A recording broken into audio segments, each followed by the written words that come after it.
Shimon, I will make a note that you've completed this level orange, and we'll push on to some somewhat more challenging exercises the next time. I just needed to refresh on your level. Okay. I'll push you more the next time. Very nice work, Shimon. Okay. Thank you, sir. Joseph, would you be so kind? We're going to take a look at some of the verses from Samuel 1. And I think Yes. if we could record for YouTube our recital of these verses, it would be very helpful for our YouTube followers. Okay. And you let me know if you're ready for that. I can wait I'm just a minute. I'm ready. Okay, great. We're looking at the first Samuel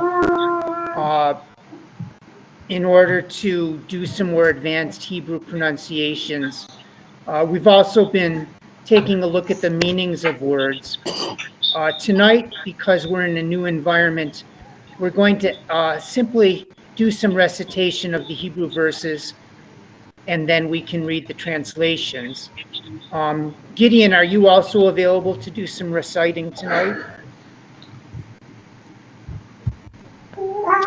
So in the meantime, Joseph, why don't we try line 4 here that starts with Vayehi, and I'll try and blow it up a little bit so it's easier to look at. We're looking at line 4 that starts with Vayehi.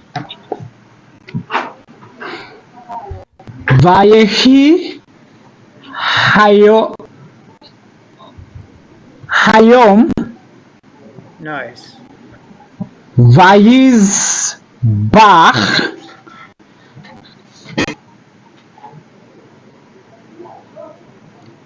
Elkannah Nice.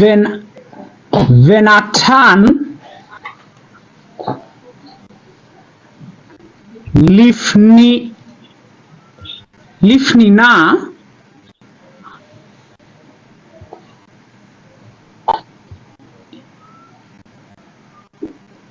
Ishto Nice. Ishto. Continue kindly.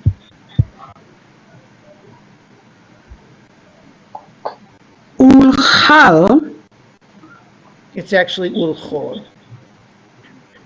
Ulchal Nice.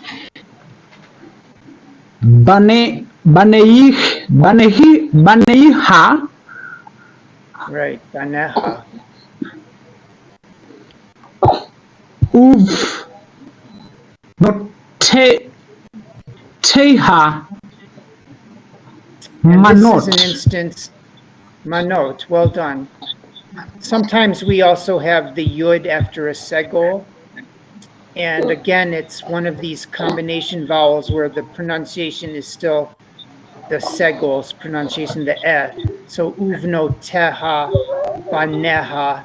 We don't actually pronounce the Yud. Very nice work, Joseph. Let's try another verse for everybody. Line 5, kindly. Ulchana. Ulchana Yitain Mana Echat Achat. Achat Apayim Ki Et Hana Beautiful. Ahev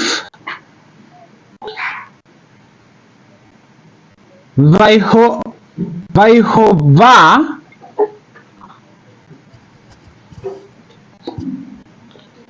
Sagar Rahma Beautiful. Rahma. And Joseph, did you recognize this as normally you would say Vayahweh, but you chose to say Vayehovah? Are you cool with that, or did you not recognize it? I didn't recognize. Okay. Yes. No problem. But to Hannah he would give one portion only, though Hannah was his favorite, for the Lord had closed her womb. Just interestingly enough, we don't have to understand that Elkanah gave Hannah one portion even though he favored her, but actually we could understand that the portion he gave Hannah was a special portion that was more precious and more choice than even the many portions he gave to Penina to feed Penina and all her children. So actually we understand Ulachana yitain mana achat apayim. The word apayim, which means faces, has the connotation of something that causes great pleasure that we express in our face. When we receive it, we're full of joy and our face lights up because it was a choice portion. Even though it was one portion, it was a choice portion. And this is the kind of benefit we derive from reading the Hebrew and having an opportunity to understand the Hebrew as these alternate interpretations, which can actually be very revealing and not necessarily available to those that are relying exclusively on the Hebrew, on the English translation. Joseph, thank you very much for great work. Let me congratulate everybody on awesome work tonight. A nice big class, and I think everybody had a chance to work at their level. Luke, again, welcome from the Philippines. I was actually in the Philippines once, for what it's worth. Thank you.